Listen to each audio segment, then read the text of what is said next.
Bonjour à tous, je vais vous parler aujourd'hui d'un nouveau dessin méditatif, Le secret du Fils du Soleil. Voilà, c'est un dessin qui parle de l'enseignement concernant le concept de l'usurpateur. C'est une notion purement essénienne et largement développée à travers l'enseignement essénien, afin de mieux comprendre le monde dans lequel on vit et acquérir le savoir qui libère. Je vais tenter de vous apporter un point de vue sur ce concept à travers ce dessin. Alors, pour commencer, on peut dire que le dessin est partagé entre 4 mondes. La partie du haut correspond à Dieu. Dieu est le grand mystère de la vie. Les mondes supérieurs sont les représentants de Dieu dans tous les mondes. Le monde de Dieu est la source de la vie. Il est un mystère insondable, adoré et vénéré par tous les mondes. Juste en dessous, ce sont les mondes supérieurs, représentés dans notre dessin par un soleil flamboyant. Dans la tradition essénienne, le monde du feu est assimilé au grand archange Michael. Le soleil est la représentation la plus grandiose de l'archange Michael, un monde de feu, de vie, de lumière, de royauté et de puissance. Ce monde du feu décline ses attributs dans le monde de l'homme, juste en dessous, avec une épée et une balance. Cette épée a plusieurs significations. Elle peut être l'épée des décisions que l'homme doit prendre dans sa vie. Elle peut être aussi l'épée de justice qui doit séparer le bien du mal. À côté, il y a la balance. Elle aussi est un attribut de la justice. Elle évoque l'équilibre et dans notre dessin, elle nous parle de l'équilibre des deux mondes, celui du bien et du mal. Elle permet à l'initié qui sait s'en servir de maintenir sa vie intérieure dans un équilibre parfait, car l'homme n'est ni le bien ni le mal, il est le fléau de la balance.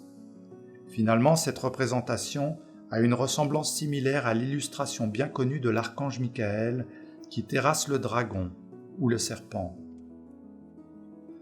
On y retrouve les mêmes symboles, mais avec un autre point de vue. Dans notre dessin, l'épée vient toucher le serpent. L'épée le rappelle à l'ordre, car la loi est la loi, et même le serpent ne peut vivre en dehors de la loi. Les lois sont universelles, elles sont les structures de l'univers, elles sont les mêmes pour le bien comme pour le mal. L'épée le lui rappelle constamment. Le soleil éclaire tous les êtres, et même le serpent en reçoit les effluves, et doit se soumettre et obéir. Il se soustrait à la puissance d'un monde supérieur, car la sagesse est au-dessus de tout, et le serpent ne peut que s'incliner. Le monde en dessous des mondes supérieurs est notre monde, celui de l'homme. Il est partagé en 4 autres mondes, ou 4 règnes. Le règne des minéraux, le règne des végétaux, le règne des animaux et le règne des hommes. Le monde en bas est le monde de l'eau, des influences qui entourent tous les hommes. Tous les êtres vivent dans une eau magique qui les influence. La divinité qui donne les enseignements pour traverser cette eau magique est la mer. C'est pourquoi on y place sa représentation. La mer est la divinité qui permet de construire des corps dans l'homme. Voilà, ça nous fait un dessin avec 4 mondes. Dans ces 4 mondes, il y a des symboles, des écritures, des hiérarchies, et c'est à travers cette structure que s'instaure la vision de l'enseignement concernant l'usurpateur, et que je vais tenter de vous expliquer.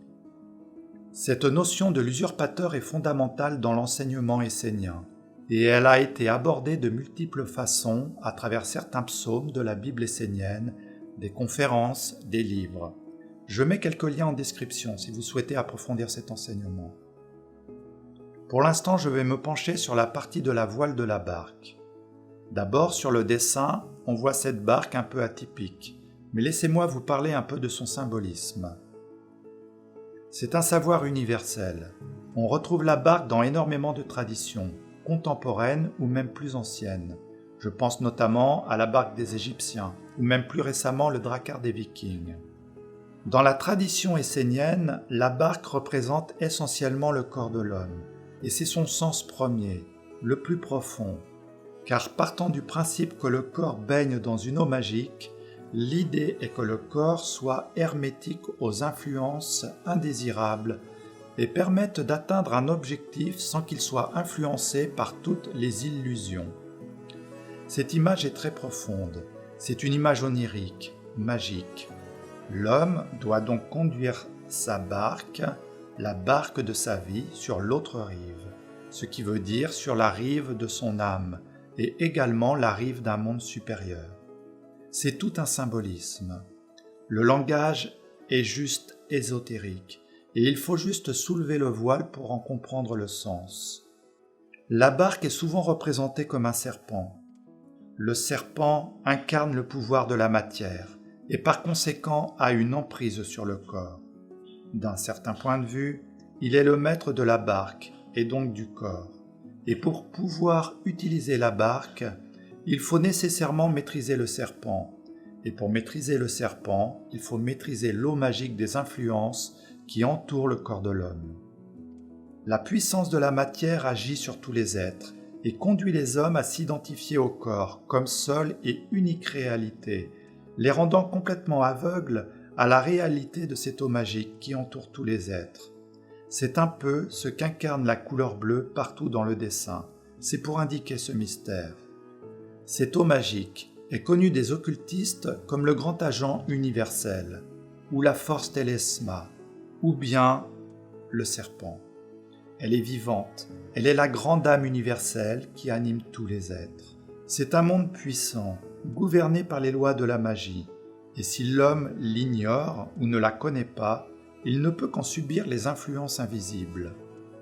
Cette eau magique est comme un serpent qui ondule et parle constamment à l'homme. C'est un monde de dualité.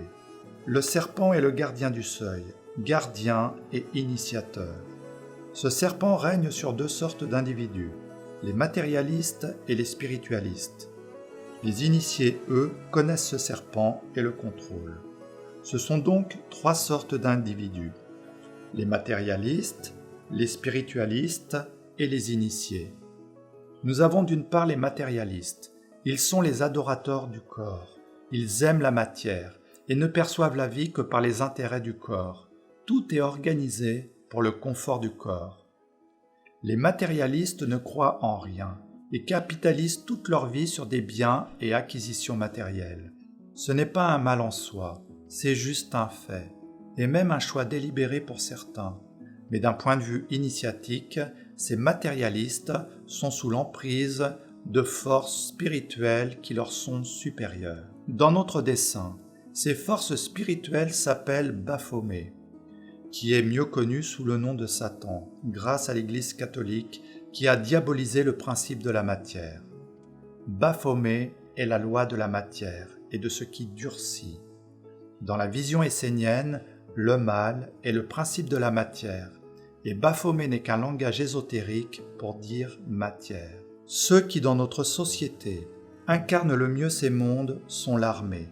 Ils gouvernent les nations par la force, la guerre et l'asservissement. Le matérialiste dans notre dessin est représenté par le disciple en noir. De l'autre côté, le monde du bien appartient à Lucifer.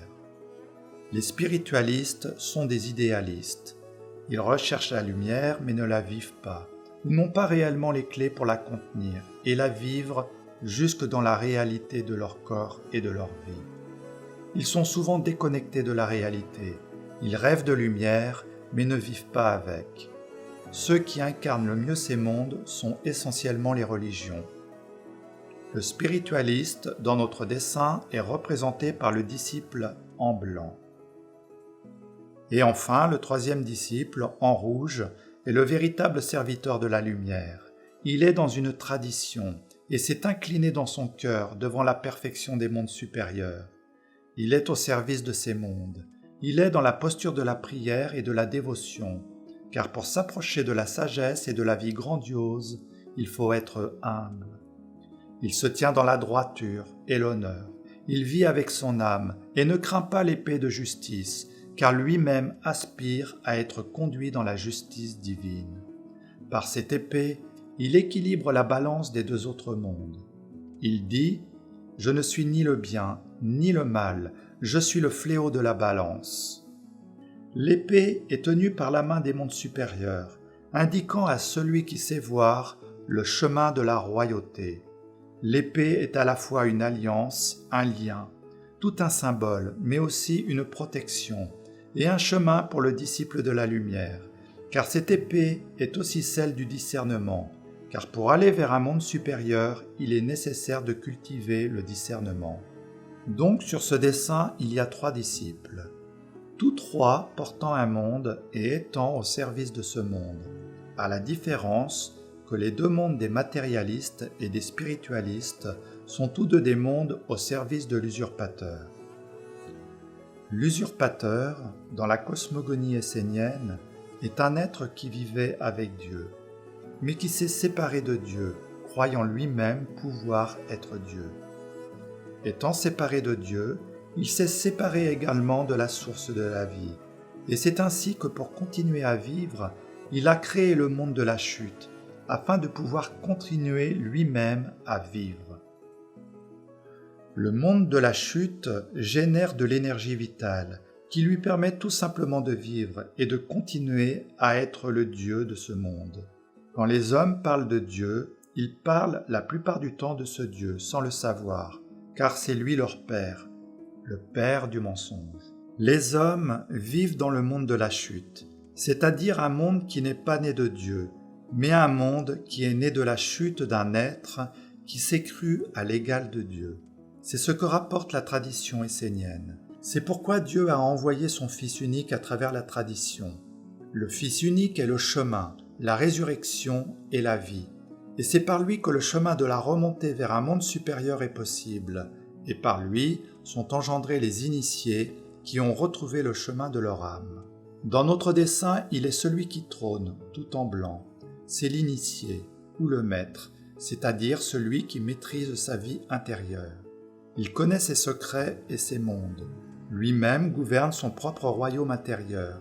Il est un fils du soleil, un roi.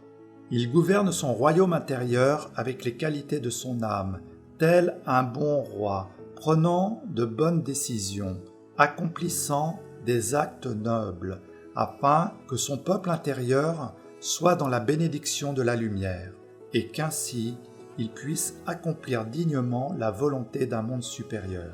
Il a dans sa main droite les attributs de la magie avec sa baguette. Dans l'autre main, il tient la fleur de la méditation, qui incarne le cercle de la ronde des archanges, et dans la tradition essénienne permet de s'unir à un ange.